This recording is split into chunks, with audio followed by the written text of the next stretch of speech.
ಇನ್ನು ಮೈಸೂರು ಲೋಕಸಭಾ ರಣಕಣ ರಂಗೇರ್ತಾ ಇದೆ.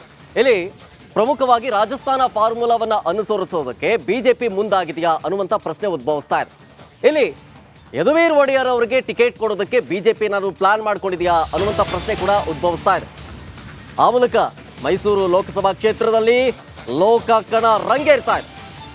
Rajasthan ಫಾರ್ಮುಲಾವನ್ನ ಅನುಸರಿಸೋದಕ್ಕೆ BJP plan ಮಾಡಿದೆಯಾ, ಅದರ ಭಾಗವಾಗಿ ಯದುವೀರ್ ಒಡೆಯರ್ ಅವರನ್ನ ಕಣಕ್ಕಿಳಿಸೋದಕ್ಕೆ ಚಿಂತನೆ ನಡೆದಿದೆಯಾ ಅನ್ನುವಂತಹ ಅನುಮಾನ ಪ್ರಶ್ನೆ ಇದೀಗ ರಾಜಕೀಯ ಪಡಸಾಲಿಗೆಯಲ್ಲಿ ಕೇಳಿ ಬರ್ತಾ ಇದೆ. ಹಳೆ ಮೈಸೂರಲ್ಲಿ ಬಿಜೆಪಿ ಜೆಡಿಎಸ್ ಮತಗಳನ್ನ ಸೆಳೆಯೋದಕ್ಕೆ ತಂತ್ರವನ್ನ ರೂಪಿಸ್ತಾ ಇರೋದು, ಅದರಲ್ಲೂ ಕೂಡ ಭಾವನಾತ್ಮಕವಾಗಿ ಮತ ಸೆಳೆಯೋದಕ್ಕೆ ಬಿಜೆಪಿ ಈ ರೀತಿಯ ತಂತ್ರಗಾರಿಕೆಯನ್ನ ಮಾಡ್ತಾ ಇದೆ. ಈ ಎಲ್ಲ ಬೆಳವಣಿಗೆಗಳ ಮಧ್ಯೆ ಪರಕಾಲ ಮಠಕ್ಕೆ ಯದುವೀರ್ ಅವರು ಭೇಟಿಯನ್ನ ಕೊಟ್ಟಿದ್ದಾರೆ. ಪರಕಾಲ ಮಠಕ್ಕೆ ಭೇಟಿ ನೀಡಿ ಆಶೀರ್ವಾದವನ್ನ ಪಡ್ಕೊಂಡಿದ್ದಾರೆ. ನಿನ್ನೆ ಶೃಂಗೇರಿ ಮಠಕ್ಕೂ ಕೂಡ ಯದುವೀರ್ ಒಡೆಯರ್ ಅವರು ಭೇಟಿ ಕೊಟ್ಟಿದ್ರು. ಇವತ್ತು ಪರಕಾಲ ಮಠಕ್ಕೆ ಭೇಟಿ ನೀಡಿ ಸ್ವಾಮೀಜಿಯ ಆಶೀರ್ವಾದವನ್ನ ಪಡ್ಕೊಂಡಿದ್ದಾರೆ. ಇಲ್ಲಿ ಒಡೆಯರ್ ನಿರ್ಧಾರಕ್ಕೂ ಮುನ್ನ ಮಠಗಳ ದರ್ಶನವನ್ನ ಮಾಡ್ತಾ ಇರೋದು ಒಂದು ರೀತಿಯಾಗಿ ಮಹತ್ವವನ್ನ ಪಡ್ಕೊಳ್ತಾ ಇದೆ. ಹೀಗಾಗಿ ರಾಜವಂಶಸ್ಥ ಯದುವೀರ್ ಅವರ ನಡೆ ತೀವ್ರ ಕುತೂಹಲ ಕೆರಳಿಸ್ತಾ ಇದೆ.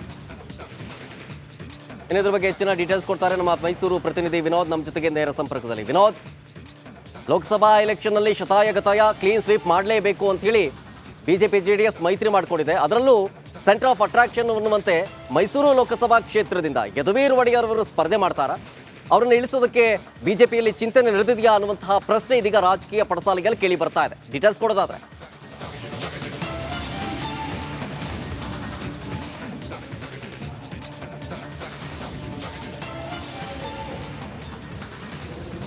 ಶರತ್, ಯದುವೀರ್ ಅವರನ್ನ ಕಣಕ್ಕಿಳಿಸಬೇಕು ಅಂತ ಹೇಳಿ ಈಗಾಗಲೇ ಬಿಜೆಪಿ ತೀರ್ಮಾನ ಮಾಡಿರುವಂತೆ ಕಾಡ್ತಾ ಇದೆ. ಈ ಬಗ್ಗೆ ಈಗ ಸಾಕಷ್ಟು ಚರ್ಚೆಗಳು ಕ್ಷೇತ್ರದಾದ್ಯಂತ ಸಾಕಷ್ಟು ಚರ್ಚೆಗಳು ನಡೀತಾ ಇದೆ. ಬಹಳ ಪ್ರಮುಖವಾಗಿ ಯದುವೀರ್ ಅವರು ಕೂಡ ಇಲ್ಲೇ ಅವರ ಹೆಸರು ಪ್ರಸ್ತಾಪ ಆದ ಕೂಡ ತಕ್ಷಣದಲ್ಲಿ ನಾನು ಯಾವುದೇ ಕಾರಣಕ್ಕೂ ಕೂಡ ರಾಜಕಾರಣಕ್ಕೆ ಪ್ರವೇಶ ಮಾಡೋದಿಲ್ಲ, ಅದರಲ್ಲೂ ಕೂಡ ಲೋಕಸಭೆಗೆ ಸ್ಪರ್ಧೆ ಮಾಡೋದಿಲ್ಲ ಅಂತ ಹೇಳಿ ಕಟ್ಟಿತುಳ್ಳಾಗಿ ಹೇಳಿದ್ರು. ಆದರೆ ಕಳೆದ 3-4 ದಿನಗಳಲ್ಲಿ ನಡೀತಾ ಇರುವಂತಹ ರಾಜಕೀಯ ವಿದ್ಯಮಾನಗಳನ್ನ ಗಮನಿಸ್ತಾ ಇದ್ರೆ ಈಗಾಗಲೇ ಯದುವೀರ್ ಅವರು ಕೂಡ ಯಾವುದೇ ಒಂದು ಒಳ್ಳೆಯ ಕೆಲಸ ಮಾಡಬೇಕು ಅಂತಂದ್ರೂ ಕೂಡ ರಾಜ ಪುರೋಹಿತರನ್ನ ಭೇಟಿ ಮಾಡ್ತಾರೆ. ಅದರಲ್ಲೂ ಕೂಡ ಪರಕಾಲ ಮಠ ರಾಜವಲಯದಲ್ಲಕ್ಕೆ ಯಾವುದೇ ಒಂದು ಒಳ್ಳೆ ಕೆಲಸ ಮಾಡಬೇಕು ಕೂಡ ಪರಕಾಲ ಮಠಕ್ಕೆ ಭೇಟಿ ನೀಡಿ ರಾಜ ಪುರೋಹಿತರನ್ನ ಭೇಟಿ ಮಾಡಿ ಅದನ್ನು ಅವರ ಒಂದು ಆಶೀರ್ವಾದ ಪಡೆಯುತ್ತಾರೆ. ಸೊ ಹೀಗಾಗಿ ಪರಕಾಲ ಮಠಕ್ಕೂ ಈಗಾಗಲೇ ಯದುವೀರ್ ಅವರು ಕೂಡ ಭೇಟಿ ಕೊಟ್ಟು ಅವರ ಆಶೀರ್ವಾದ ಪಡೆದಿದ್ದಾರೆ. ಸೊ ಇದೆಲ್ಲವನ್ನು ಗಮನಿಸ್ತಾ ಇದ್ರೆ ಎಲ್ಲೋ ಒಂದು ಕಡೆ ಅವರಿಗೂ ಕೂಡ ಬಿಜೆಪಿಯಿಂದ ಕರೆ ಬಂದಿರುವಂತೆ ಕಾಣಿಸ್ತಾ ಇದೆ, ಎಲ್ಲೋ ಒಂದು ಕಡೆ ಅವರಿಗೂ ಕೂಡ ಆಸಕ್ತಿ ಬಂದಿರುವಂತಹ ಲಕ್ಷಣಗಳು ಕಾಣಿಸ್ತಾ ಇದೆ. ಸೊ ಹೀಗಾಗಿ ಅವರು ಈ ಬಾರಿ ಸ್ಪರ್ಧೆಯನ್ನ ಮಾಡ್ತಾರಾ ಅನ್ನುವಂತಹ ಕುತೂಹಲಗಳು ಕೂಡ ಕ್ಷಣಕ್ಕೂ ಕೂಡ ಹೆಚ್ಚಾಗ್ತಾ ಇದೆ. ಈಗಾಗಲೇ ಏನು ಪ್ರತಾಪ್ ಸಿಂಹ ಅವರಿಗೆ ಟಿಕೆಟ್ ಸಿಗುತ್ತೆ ಅಂತೇಳಿ ಕಾರ್ಯಕರ್ತರಿರ್ಬೋದು, ಜೊತೆಗೆ ಪಕ್ಷದ ಶಾಸಕರಿರ್ಬೋದು, JDSನ ಶಾಸಕರಿರ್ಬೋದು, ಎಲ್ಲರೂ ಕೂಡ ವಿಶ್ವಾಸ ಅವರು ವ್ಯಕ್ತಪಡಿಸಿದ್ರು ಕೂಡ ಹೈಕಮಾಂಡ್ ಮಟ್ಟದಲ್ಲಿ ಯಾವ ರೀತಿಯಾದಂತಹ ಲಾಬಿಗಳು ನಡೆದಿದೆ ಅನ್ನೋದು ಕೂಡ ಇಲ್ಲಿವರೆಗೂ ಕೂಡ ಯಾರು ಕೂಡ ಲೆಕ್ಕಾಚಾರವನ್ನು ಹಾಕಕ್ಕಾಗ್ತಾ ಇಲ್ಲ.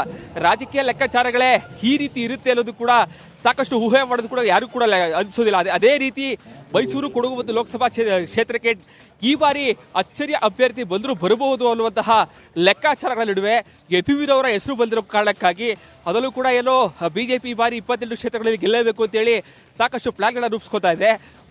ಎಲ್ಲೋ ಒಂದು ಕಡೆ ರಾಜಸ್ಥಾನದಲ್ಲಿ ಮಾಡಿದಂತಹ ಒಂದು ತಂತ್ರಗಾರಿಕೆಯೆಲ್ಲ ಮೈಸೂರು ಲೋಕಸಭಾ ಕ್ಷೇತ್ರದಲ್ಲಿ ಮಾಡೋದಕ್ಕೆ ಹೋಗ್ತಾ ಇದೆ. ಸೊ ಇದು ಎಷ್ಟರ ಮಟ್ಟಿಗೆ ಸಕ್ಸಸ್ ಕಾಣುತ್ತೆ ಅನ್ನೋದನ್ನ ಮತ್ತೊಮ್ಮೆ ಮಾತನಾಡಿಸ್ತೀನಿ. ಮತ್ತೊಂದು ಕಡೆ ನಮ್ಮ ಪ್ರತಿನಿಧಿ ಸುರೇಶ್ ಕೂಡ ನೇರ ಸಂಪರ್ಕದಲ್ಲಿ ಜಾಯ್ನ್ ಆಗ್ತಾ ಇದ್ದಾರೆ. ಸುರೇಶ್, ಪ್ರಮುಖವಾಗಿ ಬಿಜೆಪಿ ರಾಜಸ್ಥಾನ ಮಾಡ್ಯೂಲ್ ಅನ್ನ ಇಲ್ಲಿ ಅನುಸರಿಸೋದಕ್ಕೆ ಮುಂದಾಗ್ತಾ ಇದೆಯಾ ಅಂತ ಹೇಳಿ, ಲೋಕಸಭಾ ಎಲೆಕ್ಷನ್ ಅಲ್ಲಿ ಕ್ಲೀನ್ ಸ್ವೀಪ್ ಮಾಡ್ಬೇಕಂದ್ರೆ ಅದೇ ಅವರಿಗೆ ಒಂದು ರೀತಿಯಾಗಿ ಮೆಟ್ಟಿಲಾಗುತ್ತಾ ಅನ್ನುವಂಥ ಉದ್ದೇಶದಿಂದ ರಾಜಸ್ಥಾನ ಮಾಡ್ಯೂಲ್ ಅನ್ನ ಇಲ್ಲಿ ಇಂಪ್ಲಿಮೆಂಟ್ ಮಾಡ್ತಾರಾ ಹೇಗೆ ಅಂತ ಹೇಳಿ?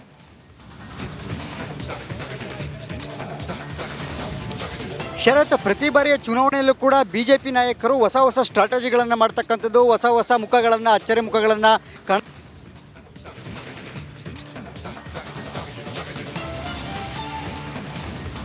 ಥ್ಯಾಂಕ್ ಯು ಸುರೇಶ್ ಮಾಹಿತಿಗಾಗಿ. ಪ್ರಮುಖವಾಗಿ ರಾಜಸ್ಥಾನ ಫಾರ್ಮುಲಾವನ್ನು ಅನುಸರಿಸೋದಕ್ಕೆ ಬಿಜೆಪಿ ಪ್ಲಾನ್ ಮಾಡಿದಂತೆ ಕಾಣಿಸ್ತಾ ಇದೆ. ಬಹುತೇಕ ಯದುವೀರ್ ಒಡೆಯರ್ ಅವರನ್ನೇ ನಿಲ್ಲಿಸೋದಕ್ಕೆ ಕನ್ಫರ್ಮ್ ಆಗಿದೆ ಅಂತ ಹೇಳಿ ನಮ್ಮ ಮೈಸೂರು ಪ್ರತಿನಿಧಿ ವಿನೋದ್ ಕೂಡ ಮಾಹಿತಿಯನ್ನು ಕೊಡ್ತಾ ಇದ್ರು.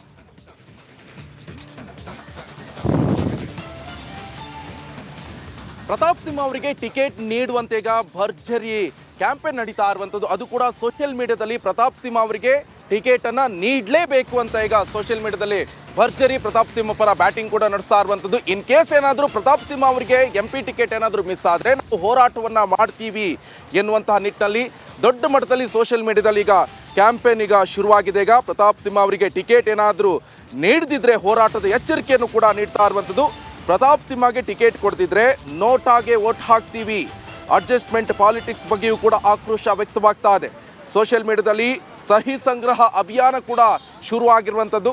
ಲೋಕಸಭಾ ಎಲೆಕ್ಷನ್ ಬೇರೆ ಹತ್ತಿರ ಬರ್ತಾ ಇದೆ. BJPಯಿಂದ ಈಗ ಒಂದು ಹಂತದ ಟಿಕೆಟ್ ರಿಲೀಸ್ ಆಗಿರುವಂಥದ್ದು. 195 ಅಭ್ಯರ್ಥಿಗಳ ಹೆಸರಿದೆ. ಆದರೆ ಈಗ ನೆಕ್ಸ್ಟ್ 2ನೇ ಹಂತದ ಟಿಕೆಟ್ ರಿಲೀಸ್ ಆಗುತ್ತೆ. ಆ ಸಂದರ್ಭದಲ್ಲಿ ಇನ್ ಕೇಸ್ ಏನಾದರೂ ಪ್ರತಾಪ್ ಸಿಂಹ ಅವರಿಗೆ ಮೈಸೂರು ಸಂಸದ ಅಂದರೆ ಕೊಡಗು ಮೈಸೂರು ಸಂಸದ ಸ್ಥಾನ ಇನ್ ಕೇಸ್ ಟಿಕೆಟ್ ಏನಾದರೂ ನೀಡಿಲ್ಲ ಅಂತ ಹೇಳಿದ್ರೆ ಈಗ ನಾವು BJP ವಿರುದ್ಧವೇ ಹೋರಾಟವನ್ನು ಮಾಡ್ತೀವಿ, ನೋಟಾಗೆ ವೋಟನ್ನು ಹಾಕ್ತೀವಿ, ಅಡ್ಜಸ್ಟ್ಮೆಂಟ್ ಪಾಲಿಟಿಕ್ಸ್ ಬಗ್ಗೆಯೂ ಕೂಡ ಆಕ್ರೋಶ ವ್ಯಕ್ತವಾಗ್ತಾ ಇದೆ. ಪ್ರತಾಪ್ ಸಿಂಹಗೆ ಟಿಕೆಟ್ ಕೊಡಬೇಕು ಅನ್ನೋದು ಕೇವಲ ಅವರು ಒತ್ತಾಯ ಮಾತ್ರ ಅಲ್ಲ, ಬೆಂಬಲಿಗರ ಒತ್ತಾಯ ಮಾತ್ರ ಅಲ್ಲ. GT ದೇವೇಗೌಡರು ಕೂಡ ಹೇಳ್ತಾ ಇದ್ದಾರೆ ಪ್ರತಾಪ್ ಸಿಂಹಗೆ ಟಿಕೆಟ್ ಕೊಡಿ. 2 ಬಾರಿ ಸಂಸದರಾಗಿದ್ದಾರೆ, ಒಳ್ಳೆ ಕೆಲಸ ಮಾಡಿದ್ದಾರೆ. 2 ಬಾರಿ ಸಂಸದರಾದಾಗಲೂ ಕೂಡ ನಾನು ಅವರನ್ನ ಬೆಂಬಲಿಸಿದೆ, ಈಗಲೂ ಕೂಡ ಅವ್ರಿಗೆ ಟಿಕೆಟ್ ಕೊಡಬೇಕು ಅನ್ನೋದನ್ನ ಪ್ರತಾಪ್ ಸಿಂಹ ಪರವಾಗಿ GT ದೇವೇಗೌಡರು ಹೇಳ್ತಾ ಇದ್ದಾರೆ. ಆ ಮೂಲಕ ಪ್ರತಾಪ್ ಸಿಂಹಗೆ ಟಿಕೆಟ್ ಕೊಡಬೇಕು ಅನ್ನೋದು ಈಗ ಎಲ್ಲರ ಒತ್ತಾಯ ಆಗಿದೆ. 100ಕ್ಕೆ 100ರಷ್ಟು ಅವರಿಗೆ ಟಿಕೆಟ್ ಸಿಗುತ್ತೆ. ನಾನು ಕಳೆದ 2 ಚುನಾವಣೆಗಳಲ್ಲಿ ಪ್ರತಾಪ್ ಸಿಂಹ ಅವರಿಗೆ ಬೆಂಬಲ ಕೊಟ್ಟಿದ್ದೆ, ಈಗಲೂ ಕೂಡ ನಾನು ಕೊಡ್ತೀನಿ. 10 ವರ್ಷದಲ್ಲಿ ಒಳ್ಳೆ ಕೆಲಸ ಮಾಡಿದ್ದಾರೆ ಅಂತ ಹೇಳಿದ್ದಾರೆ. ವಿಶ್ವಾಸ ಇದೆ ಟಿಕೆಟ್ ಸಿಗುತ್ತೆ ಅನ್ನೋದನ್ನು ಹೇಳಿದ್ದಾರೆ GT ದೇವೇಗೌಡರು. ಏನು ಹೇಳಿದ್ದಾರೆ ನೋಡೋಣ. ಪ್ರತಾಪ್ ಸಿಂಹ 2 ಬಾರಿ ಲೋಕಸಭಾ ಸದಸ್ಯರಾಗಿದ್ದಾರೆ. 2 ಬಾರಿನೂ ಅವ್ರನ್ನ ಬೆಂಬಲಿಸಿದ್ದೀನಿ. ಒಳ್ಳೆ ಕೆಲಸ ಮಾಡಿದ್ದಾರೆ, ಅಭಿವೃದ್ಧಿ ಕೆಲಸಗಳನ್ನು ಕೂಡ ಮಾಡಿದ್ದಾರೆ, ಒಳ್ಳೆ ಹೆಸರು ಕೂಡ ಗಳಿಸಿದ್ದಾರೆ. ಆದ್ದರಿಂದ ಎಲ್ಲರೂ ಪ್ರತಾಪ್ ಸಿಂಹ ಅವ್ರಿಗೆ ಟಿಕೆಟ್ ಸಿಗುತ್ತೆ ಅನ್ನೋ ನಂಬಿಕೆ ಮೇಲೆ ಇದ್ದಾರೆ. ಆ ವಿಚಾರ ಯಾವುದೂ ನಮ್ಮ ಗಮನಕ್ಕೆ ಬಂದಿಲ್ಲ ಇದುವರೆಗೆ. ಯಾವಾಗಲೂ ಕೂಡ ಈ ಸ್ಥಾನ ಹಿಂದೆ ದಾಸಪ್ಪನವ್ರು ಆಗಿದ್ದು, ಅದಾದಮೇಲೆ ಈ ಒಕ್ಕಲಿಗ ಸಮುದಾಯಕ್ಕೆ ಸೇರಿರ್ತಕ್ಕಂಥ ಪ್ರತಾಪ್ ಸಿಂಹ ಅವರಿಗೆ 10 ವರ್ಷದಿಂದ ಲೋಕಸಭಾ ಸದಸ್ಯರಾಗಿದ್ದಾರೆ, ಒಳ್ಳೆ ಕೆಲಸ ಮಾಡಿದ್ದಾರೆ. ಪ್ರತಾಪ್ ಸಿಂಹ 2 ಬಾರಿ. ಇನ್ನು ಪ್ರತಾಪ್ ಸಿಂಹ ಅವರಿಗೆ ಟಿಕೆಟ್ ಸಿಗುತ್ತಾ ಇಲ್ವಾ? ಹಾಗಾದ್ರೆ ಈ ಪ್ರಶ್ನೆಗೆ ಉತ್ತರ ಈಗ ಮೈಸೂರಿನಲ್ಲಿ ಶಾಸಕರು ಶ್ರೀವಾಸ್ ಅವರು ಹೇಳ್ತಾ ಇರುವಂಥದ್ದು ಪ್ರತಾಪ್ ಸಿಂಹ ಅವರಿಗೆ ಟಿಕೆಟ್ ಕೈ ತಪ್ಪುವಂತ ಯಾವ ಲಕ್ಷಣವೂ ಕೂಡ ಇಲ್ಲ ಅಂತ ಮೈಸೂರಿನಲ್ಲಿ ಶಾಸಕ ಶ್ರೀವಾಸ್ ಅವರು ಹೇಳ್ತಾ ಇದ್ದಾರೆ.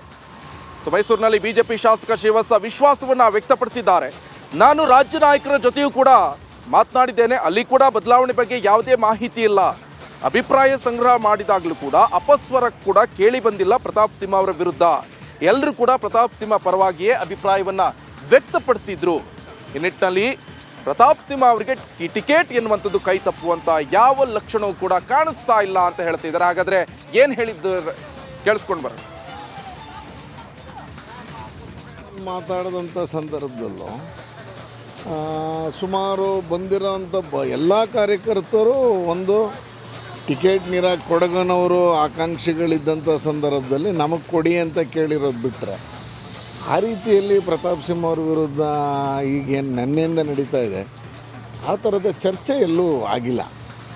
ನೆನ್ನೆ ನಾನು ಅದಾದಮೇಲೆ ರಾತ್ರಿನೂ ರಾಜ್ಯದ ನಾಯಕರನ್ನ ಸಂಪರ್ಕ ಮಾಡಿದಂಥ ಸಂದರ್ಭದಲ್ಲೂ ಅದೇ ಒಂದು ದಿವಸ ಮೀಟಿಂಗ್ ಮುಂದಕ್ಕೆ ಹೋಗಿರೋದ್ರಿಂದ ಏನಾಗುತ್ತೆ ಅನ್ನೋದ್ರ ಬಗ್ಗೆ ಕೇಳಿದ್ದಕ್ಕೆ ಇಲ್ಲ ಆ ಥರದ್ದು ಏನೂ ನಡೆದಿಲ್ಲ, ಏನಕ್ಕೆ ಹಿಂಗೆಲ್ಲ ಆಗ್ತಿದೆ ಗೊತ್ತಿಲ್ಲ ಅನ್ನುವಂಥದ್ದನ್ನು ಹೇಳ್ತಾ ಇದ್ದಾರೆ ಬಿಟ್ಟರೆ ಎಲ್ಲೂ ಆ ಥರದ್ದು ಸಂಗತಿಗಳ ಬಗ್ಗೆ ಕಾಣ್ತಾ ಇಲ್ಲ. ಪ್ರತ್ಯೇಕ ಚರ್ಚೆ ಆಗಲಿಲ್ಲ. 1 to 1 ಮಾತಾಡಿದಂಥ ಸಂದರ್ಭದಲ್ಲೂ ಸುಮಾರು ಬಂದಿರೋಂಥ ಎಲ್ಲ ಕಾರ್ಯಕರ್ತರು ಒಂದು ಟಿಕೆಟ್ ಕೊಡಗನವರು ಆಕಾಂಕ್ಷಿಗಳಿದ್ದಂಥ ಈ ಬಗ್ಗೆ ಹೆಚ್ಚಿನ ಡೀಟೇಲ್ಸ್ ಅನ್ನು ಕೊಡ್ತಾರೆ ನಮ್ಮ ಮೈಸೂರು ಪ್ರತಿನಿಧಿ ವಿನೋದ್. ನೇರ ಸಂಪರ್ಕದಲ್ಲಿ ಜಾಯ್ನ್ ಆಗಿದ್ದಾರೆ. ವಿನೋದ್, ಈಗಾಗಲೇ ಗಮನಿಸ್ತಾ ಇದ್ವಿ ಪ್ರತಾಪ್ ಸಿಂಹ ಅವರಿಗೆ ಟಿಕೆಟ್ ಕೈ ತಪ್ಪುತ್ತೆ ಅನ್ನುವಂಥದ್ದು ಕೂಡ ಒಂದಿಷ್ಟು ಮೂಲಗಳಿಂದ ಕೇಳಿ ಬರ್ತಾ ಇರುವಂಥದ್ದು. ಆದರೆ ಪ್ರತಾಪ್ ಸಿಂಹ ಅಭಿಮಾನಿಗಳು ಸೋಷಿಯಲ್ ಮೀಡಿಯಾದಲ್ಲಿ ದೊಡ್ಡ ಮಟ್ಟದ ಕ್ಯಾಂಪೇನ್ ಅನ್ನು ಶುರು ಮಾಡಿದ್ದಾರೆ. ಅದರ ನಡುವೆ ಈಗ ಮೈಸೂರಿನಲ್ಲಿ BJP ಶಾಸಕ ಶ್ರೀವಾಸ್ ಅವರು ಅವರ ಅಭಿಪ್ರಾಯವನ್ನು ವ್ಯಕ್ತಪಡಿಸ್ತಾ ಇದ್ದಾರೆ. ಟಿಕೆಟ್ ಕೈ ತಪ್ಪುವಂತ ಲಕ್ಷಣ ಇಲ್ಲಿ ಗೋಚರ ಆಗ್ತಾ ಇಲ್ಲ ಅಂತ. ಇದು ಯಾವ ರೀತಿಯಾಗಿ ವಿಶ್ವಾಸವನ್ನ, ಯಾವ ಒಂದು ಮಾನದಂಡದಲ್ಲಿ ಇವರು ವಿಶ್ವಾಸವನ್ನು ವ್ಯಕ್ತಪಡಿಸಿರುವಂಥದ್ದು ಅಂತ?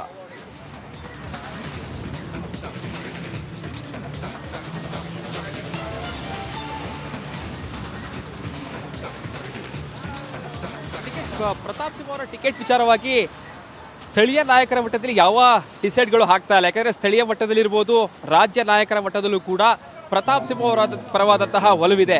ಇದೆಲ್ಲವೂ ಕೂಡ ಡಿಸೈಡ್ ಆಗ್ತಾ ಇರುವಂತದ್ದು ಹೈಕಮಾಂಡ್ ಮಟ್ಟದಲ್ಲಿ, ಅದರಲ್ಲೂ ಕೂಡ ಕೇಂದ್ರ ಬಿಜೆಪಿಯ ನಾಯಕರ ಮಟ್ಟದಲ್ಲಿ ಈ ಮೈಸೂರು ಲೋಕಸಭಾ ಟಿಕೆಟ್ ವಿಚಾರ ಸಾಕಷ್ಟು ಅಂತಿಮವಾಗ್ತಾ ಇರುವಂತದ್ದು.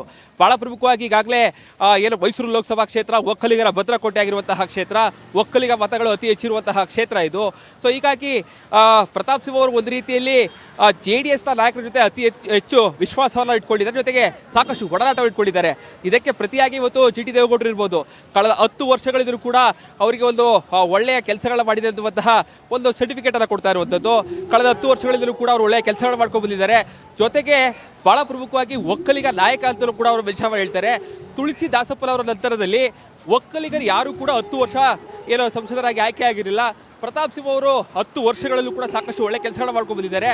ನಾನು ಕೂಡ ಕಳೆದ 2 ಚುನಾವಣೆಗಳಲ್ಲೂ ಕೂಡ ಅವರಿಗೆ ಕೆಲಸವನ್ನ ಮಾಡಿದ್ದೇನೆ, ಈಗಲೂ ಕೂಡ ಅವರಿಗೆಲ್ಲ ಕೆಲಸವನ್ನ ಮಾಡ್ತೇನೆ. ಅವರಿಗೆ ಟಿಕೆಟ್ ಯಾವುದೇ ಕಾರಣಕ್ಕೂ ಕೂಡ ಮಿಸ್ ಆಗೋದಿಲ್ಲ, ಸಿಕ್ಕೇ ಸಿಗುತ್ತೆ ಅನ್ನುವಂತಹ ವಿಶ್ವಾಸವನ್ನು ವ್ಯಕ್ತಪಡಿಸ್ತಾ ಇದ್ದಾರೆ. ಇದರ ಜೊತೆಗೆ ಬಿಜೆಪಿಯ ಏಕೈಕ ಶಾಸಕ, ಮೈಸೂರು ಕೊಡಗು ಲೋಕಸಭಾ ಕ್ಷೇತ್ರ ವ್ಯಾಪ್ತಿಯಲ್ಲಿ ಬರುವಂತಹ ಏಕೈಕ ಶಾಸಕ ಅಂದರೆ ಮೈಸೂರಿನ ಕೃಷ್ಣರಾಜ ಕ್ಷೇತ್ರದ ಶಾಸಕರಾದಂತಹ ಶ್ರೀವಾಸ್ ಅವರು ಬರುವಂಥದ್ದು. ಅವರು ಕೂಡ ಈಗಾಗಲೇ ಪ್ರತಾಪ್ ಸಿಂಹ ಅವರ ಪರವಾಗಿ ಬ್ಯಾಟಿಂಗ್ ಅನ್ನು ಬಿಸಿಲು ಮಾಡ್ತಾ ಇದ್ದಾರೆ. ಅವರಿಗೆ ಟಿಕೆಟ್ ಸಿಗೋದು 100ಕ್ಕೆ 100 ಪಕ್ಕ ಅಂತ ಹೇಳ್ತಾ ಇದ್ದಾರೆ. ಜೊತೆಗೆ ನಾನು ಕೂಡ ನಿನ್ನೆ ಯಾವಾಗ ಈ ರೀತಿಯಾದಂತಹ ಸುದ್ದಿಗಳು ಬಂತು, ರಾಜ್ಯ ನಾಯಕರ ಜೊತೆ ಮಾತನಾಡಿದ್ದೇನೆ.